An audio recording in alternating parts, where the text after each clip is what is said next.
Welcome dear students in AC starter. बच्चों, आज मैं आपको वर्कशीट नंबर 18 करवाने जा रहा हूँ। साइंस सब्जेक्ट की क्लास 7 की वर्कशीट करवाने जा रहा हूँ। ये आपकी 2 दिसंबर 2020 की वर्कशीट रहेगी। आज की जो वर्कशीट है ना बच्चों, आपकी जो बुक है उसमें न्यूट्रिशन इन एनिमल्स उससे रिलेटेड करवा रहा हूँ। और उसमें जो आज टॉपिक है हम डाइजेशन पढ़ने जा रहे हैं। देखो, बहुत से जो जानवर होते हैं वो अलग अलग प्रकार का भोजन करते हैं। तो आज हम यही जानेंगे। जैसे गोट है, ये क्या खा रही है? लीज खा रही है। ठीक है। ये जो क्रेन है आपको दिखाई दे रहा होगा, ठीक है, क्रेन फिश खा रहा है। ऐसे ही लॉयन है, लॉयन क्या खा रहा है? मीट खा रहा है। ऐसे ही अलग अलग प्रकार के जो जानवर होते हैं वो अलग अलग प्रकार के भोजन को ग्रहण करते हैं। ठीक है। तो अब आगे देखते हैं क्या लिखा हुआ है। ये कह रहा है एनिमल जो होते हैं ना वो अपना जो फूड लेते हैं वो पौधों से लेते हैं डायरेक्टली। और लेकिन कुछ ऐसे पौधे होते हैं जो अपना भोजन जो है वो पौधों से नहीं लेते, जानवर से लेते हैं। और वो जानवर पौधों को खाते हैं। ठीक है। ऐसे पौधों को हम क्या बोलते हैं बच्चों? हम ऐसे पौधों को बोलते हैं, मतलब ऐसे जानवर को बोलते हैं हम कार्निवोरस। मतलब जो केवल पौधों को खाते हैं उनको तो हम हार्बिवोरस कहते हैं। और जो जानवरों को खाते हैं उनको हम कार्निवोरस कहते हैं। ठीक है। और जो दोनों को खाते हैं उसको हम ओमनिवोरस कहते हैं बच्चों। ठीक है। ऐसे ना मज़ा नहीं आ रहा।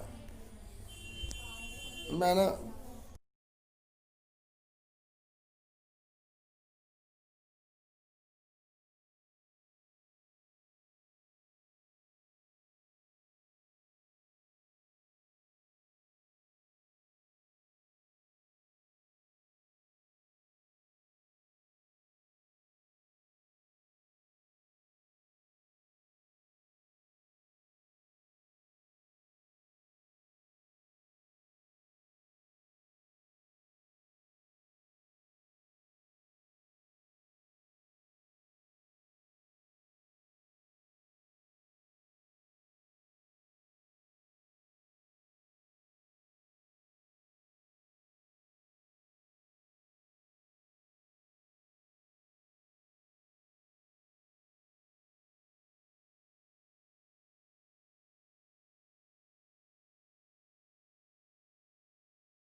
बच्चों अब आप आंसर देख लो। पहला पूछा गया था आपसे right the name of 3 animal which eat plants, ठीक है। तो आपको बताना था वो जानवर जो केवल पौधों को खाते हैं। तो काऊ हो गया, ठीक है, गोट हो गया, ठीक है, डियर हो गया, ऐसे बहुत सारे जानवर हैं। आंसर अभी आपको दिखा देता हूँ, ठीक है। तो आप आंसर देख लो बच्चों, ठीक है बच्चों, ये आंसर है पहले वाला। आप अपनी मर्जी से कुछ और भी लिख सकते हैं जो केवल प्लांट्स को खाते हैं। जो प्लांट्स को खाते हैं उन्हें क्या बोलते हैं? हार्बिवोरस कहते हैं, ठीक है। जो एनिमल्स को कहते हैं उन्हें क्या कहते हैं? कार्निवोरस कहते हैं। और जो दोनों को खाते हैं उसे क्या बोलते हैं? ओमनिवोरस, ठीक है बच्चों। उसके बाद सेकंड जो है आपका फिल इन द ब्लैंक्स है। तो फिल इन द ब्लैंक्स में आपको क्या भरना था? कार्बोहाइड्रेट्स और यहाँ पर प्रोटीन भरना था, ठीक है। मैंने आपको समझा दिया था अच्छा कि जो कार्बोहाइड्रेट फैट जो होते हैं वो एनर्जी प्रोवाइड करते हैं, जबकि प्रोटीन जो होता है वो ग्रोथ करने में हेल्प करता है, ठीक है। उसके बाद ये था what do you mean by digestion, कि डाइजेशन का क्या मतलब होता है। इसका आंसर वर्कशीट में ही है, तो मैं आपको दिखा देता हूँ, आप देख लो, ठीक है। तो ये आंसर है डाइजेशन वाला, ठीक है। आप देखिए ये आंसर, ये पूरा का पूरा आपको लिख देना है। उसके बाद लास्ट आपका था कि why digestion needed for animals. ये जो डाइजेशन है ना, ये जानवरों के लिए क्यों ज़रूरी है, मतलब इंसानों भी है, हम भी, हमारे लिए भी ज़रूरी है, क्यों ज़रूरी है। तो इसका आंसर देख लो बच्चों। इसका आंसर आप ये लिखोगे कि विदाउट डाइजेशन, अगर डाइजेशन नहीं होगा तो जो एनिमल होते हैं, ठीक है, उसके अंदर आप ये भी लिख सकते हो इंक्लूडिंग ह्यूमन, ठीक है। नहीं तो एनिमल ही लिख दो, कोई दिक्कत नहीं है। Can not break down complex substance, जो कॉम्प्लेक्स सब्सटेंस होता है उसको ब्रेक डाउन नहीं कर पाते। जैसे कौन सा कॉम्प्लेक्स सब्सटेंस बताया था मैंने? कार्बोहाइड्रेट, फैट, प्रोटीन, ठीक है। सो digestion is needed for animals, इसलिए डाइजेशन बहुत ज़्यादा जरूरी है, ठीक है। अगर डाइजेशन नहीं होगा ना बच्चों, तो कॉम्प्लेक्स जो फूड है वो किस में नहीं बदल पाएगा?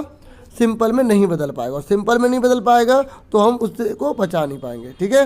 इसलिए, ठीक है, डाइजेशन बहुत ज़्यादा जरूरी है, ठीक है। पचना बहुत ज़्यादा शरीर के लिए जरूरी है। आगे देख लेते हैं। देखो बच्चों, 4 क्वेश्चन तो आपको ये वाले करने हैं, है ना। उसके बाद आपको ये 2 क्वेश्चन भी करने हैं, ये भी मैंने आपको बता दिया इसके आंसर क्या होंगे, ठीक है। एक बार दोबारा से बता देता हूँ। Why do animals eat food, जो एनिमल होते हैं ना वो फूड क्यों खाते हैं। तो इसका आंसर क्या था? ये कि एनिमल हो, ठीक है, जिसमें इंसान भी शामिल है, वो भोजन इसलिए करता है ताकि उसकी ग्रोथ हो सके, रिपेयर हो सके, ठीक है, और बॉडी के फंक्शन कर सके काम, मतलब बॉडी जो है वो काम कर सके। जैसे मैं बोलने का काम कर रहा हूँ, सुनने का काम कर रहा हूँ, तो इसके लिए भी हमें फूड की जरूरत पड़ती है। उसके बाद मैंने आपको क्या बताया था? How do they get their food, वो अपना भोजन कैसे प्राप्त करते हैं। तो इसका आंसर मैंने आपको बताया था, animals gate their food from plants either directly by eating plants, ठीक है। तो उसके बाद यहाँ से लिखना है और इनडायरेक्टली बाय ईटिंग एनिमल्स, ठीक है। तो ये आपको एज हार्बिवोरस ये नहीं लिखना, ठीक है। तो आपसे पूछा गया था कि जो एनिमल्स होते हैं अपना भोजन कैसे प्राप्त करते हैं, तो आपको बताना है animal eat their food from plants either directly by eating plants, ठीक है, और इनडायरेक्टली बाय ईटिंग एनिमल्स, ठीक है। और आप ये लिख देना and some animals eat both plant and animals, ठीक है। इस तरीके से आपको ये नहीं लिखना, ये मैंने काट दिया है, बस आपको ये आंसर में उतार देना है, ठीक है। तो इस तरीके से वर्कशीट पूरी कंप्लीट हो गई। आज के लिए इतना बहुत है। Thank you for watching and listening carefully. Take yourself dear students.